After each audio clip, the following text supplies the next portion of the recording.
હવે દારૂ અને ડ્રગ્સના મુદ્દાનું સોલ્યુશન શું? એ સોલ્યુશન આવે એના માટે મેં આજે એક પત્ર લખીને ગૃહમંત્રી પાસે એવી માંગણી કરી છે કે ગૃહમંત્રી જો દારૂ અને ડ્રગ્સના મુદ્દા ઉપર ગંભીર હોય, ચિંતિત હોય, તો તાત્કાલિક ગુજરાતની વિધાનસભામાં જે પાર્ટીના ધારાસભ્યો છે એ તમામ પાર્ટીઓની સર્વપક્ષીય મીટિંગ બોલાવવામાં આવે અને એની અંદર ગહન વિસ્તૃત ચર્ચા કરવામાં આવે. વિધાનસભામાં અનેક વખત જોયું છે કે સર્વપક્ષીય ક્રિકેટ મેચ યોજાય છે, એમાં બધા પક્ષના ધારાસભ્યો 2-5 દિવસ સુધી દડા બેટ રમે છે, મજા કરે જનતાના પૈસે.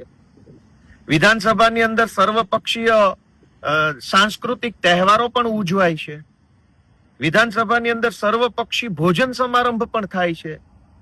વિધાનસભામાં સર્વપક્ષીય ઘણું બધું થાય છે. નવા વર્ષના સ્નેહ મિલન ઘણીવાર યોજાય છે. તો દારૂ અને ડ્રગ્સના મુદ્દે સર્વપક્ષીય બેઠક કેમ નહીં?